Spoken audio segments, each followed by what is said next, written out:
Okay, what'd I miss?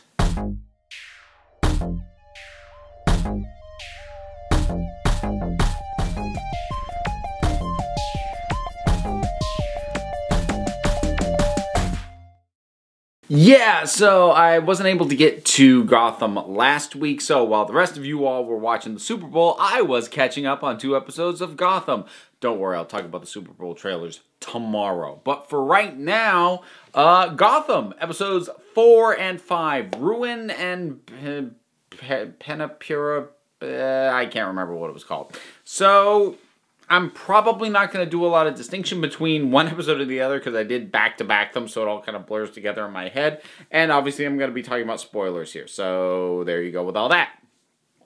So the whole coming off the explosion of Haven and like making a big mystery out of it was a little bit of an odd call. Like inherently I'm not entirely sure I buy what they're selling with this idea that the detonation of Haven really like brings everybody together and they pool their resources and like Barbara and Penguin want to help. I'm like,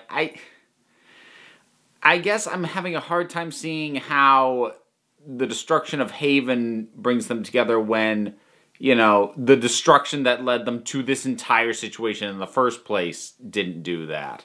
So that was a hard swallow. And also I'm kind of getting a little bit burned out on Jim giving speeches to calm down a mob. Although it was kind of nice that that it didn't really work when he tries to talk people out of not trying to kill Victor's ass. Oh, Victor, I have missed you. Oh, he's so good. Oh, he's just so smarmy. Like, they've arrested him. They're interrogating him. They slam his head down on this table. Boom.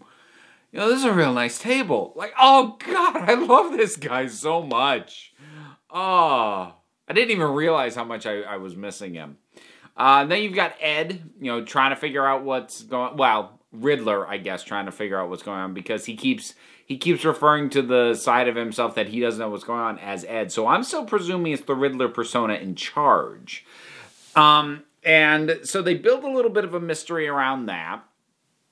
Thankfully, they don't stretch it out too much longer because I think that was starting to push its luck. So now, stretching out into the next episode, we have, well, first of all, after a really, honestly, awesome scene between Ed and Oswald. I loved the scene where Ed confronts him because he thinks Oswald messed with his head, in a very literal sense.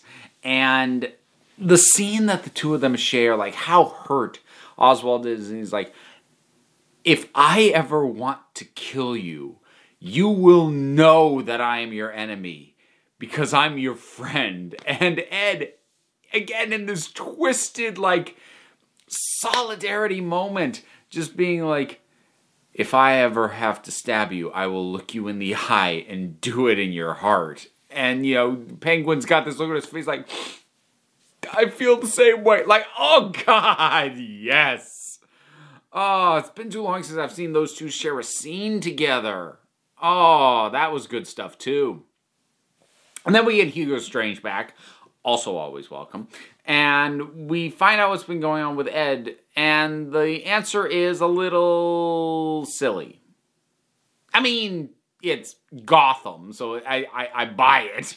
In terms of a chip in Ed's head being controlled by, I can't remember what they've named. I mean, he's Bane.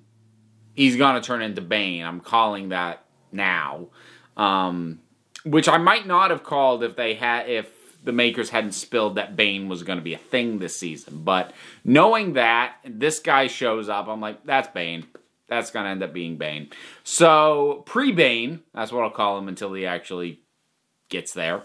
You know, is pulling. You know, he's pulling the strings of Ed, and he's just acting on orders, and it's nitpick, and maybe like they couldn't get approval from DC to actually drop this, given that it's got crossover issues with other things going on with other in other areas. But it really annoyed me that they kept referring to the person that Jim had been talking to on the radio and the person who is Prebane's commander as Walker, and I really wanted them to say Waller.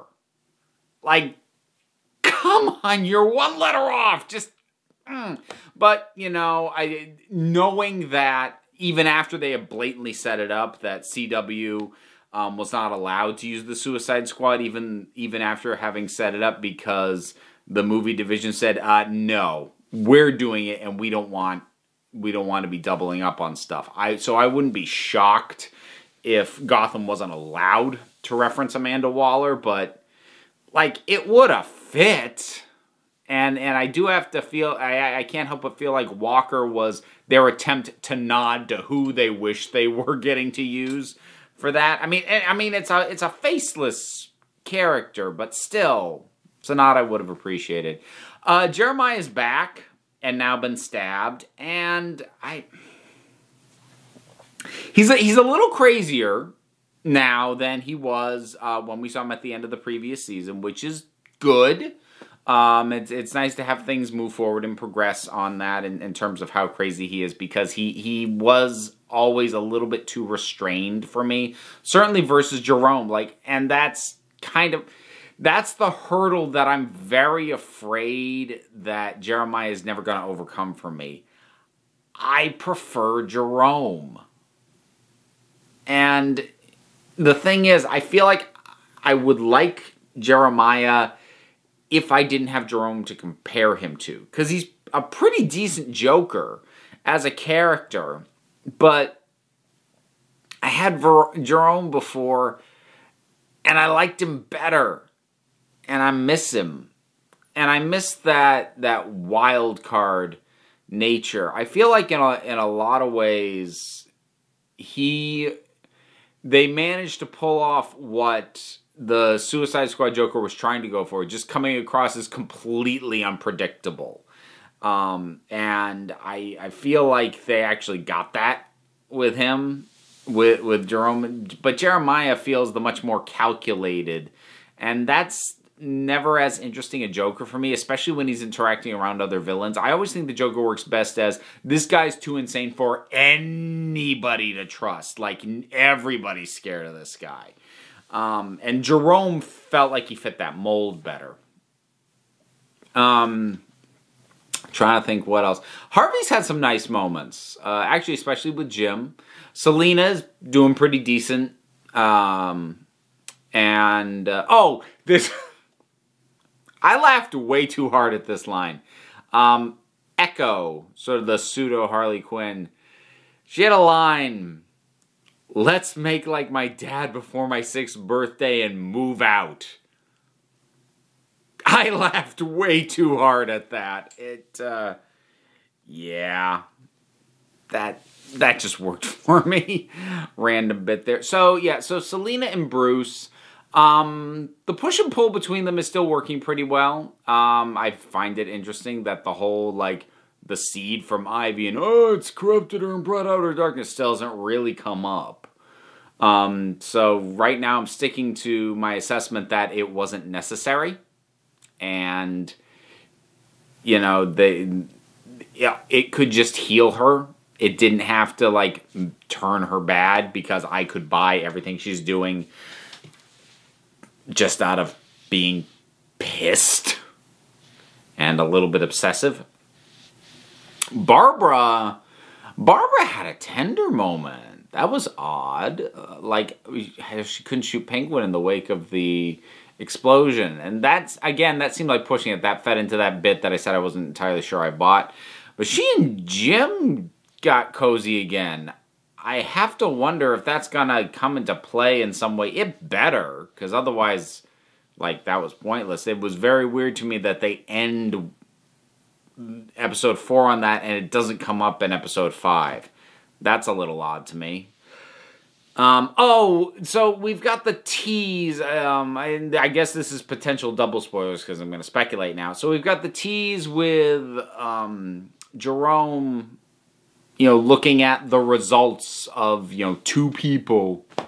And there's a doctor who's been working on them.